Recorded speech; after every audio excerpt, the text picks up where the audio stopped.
Hello students, today we are going to discuss the fundamental part for the computers.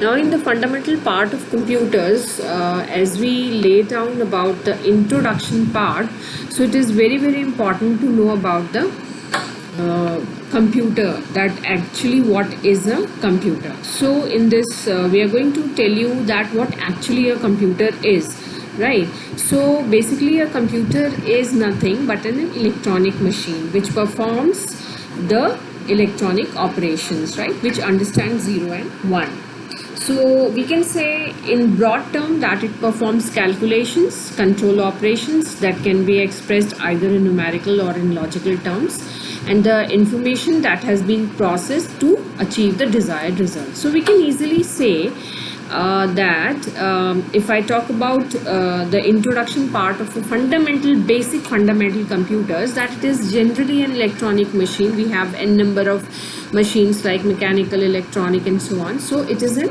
electronic machine which performs the calculation and perform the control operations. Now we are able to perform logical and numerical operations in this.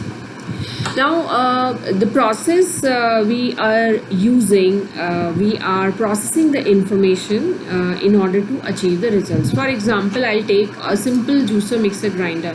What do? We take some input, we process it, and we have some desired output. Similarly, when you want to manipulate some data or any data into a meaningful information, you process that data. So computers helps in processing that data and providing you the achieved output, a desired output, right? Nowadays computers is being used widely in the field of education, industries, governments, medicines, and n number of areas. I think you all must be knowing about that. And if I talk about the characteristics of the same, so we talk about in the characteristic part that it is basically when you talk about the characteristic part, you are talking of its speed, you're talking of its accuracy, right? So that means you are talking of its speed, you're talking of its accuracy. When you talk about the computer system, you are talking that it provides you the result as faster as possible. It provides you more accuracy, and you can rely on the output which you get.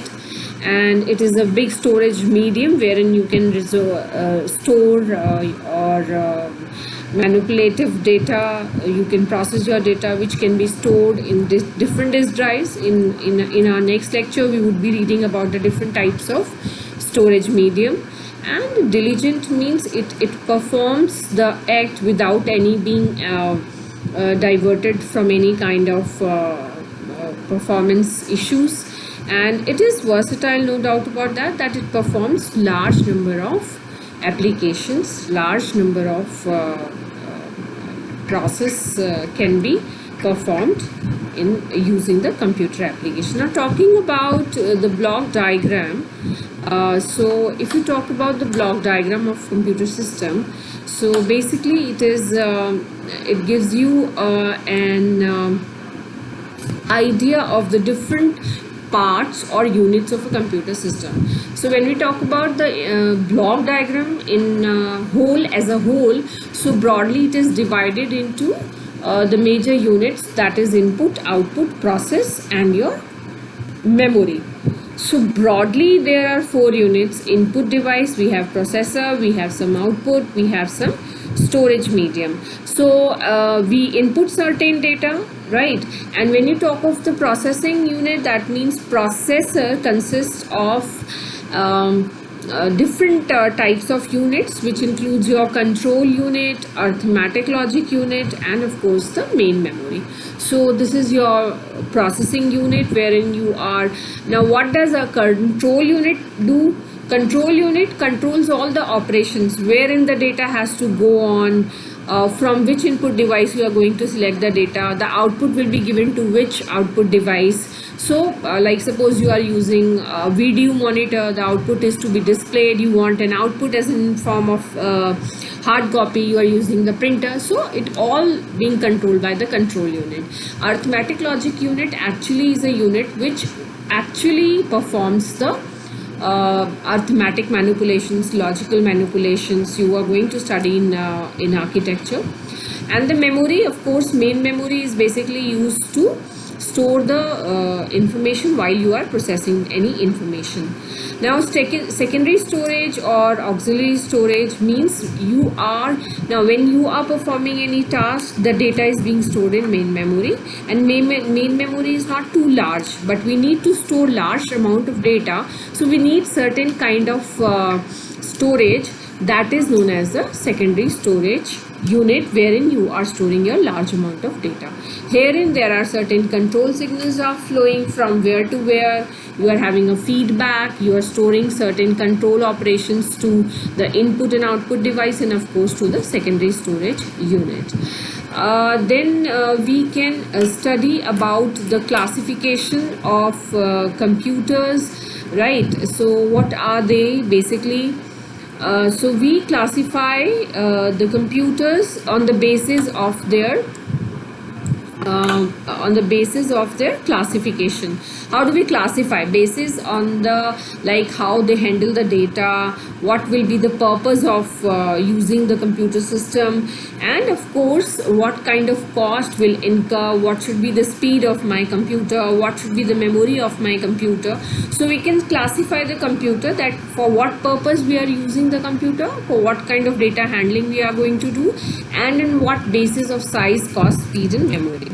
So if on the basis of data handling, we are talking of three types of computers, that is digital, analog and hybrid computers. Digital, which manipulates the digital data, that means 0 and 1. Analog, which are using the physical signals. Hybrid computers are the combination of digital and analog. Their behavior will be the mixture of the digital and analog. The another purpose could be, you might be using it for some specific purpose. When you're talking of a specific purpose means like if I'm using the scientific applications, so I'm using some graphical applications, so I use a special processor, graphical processor.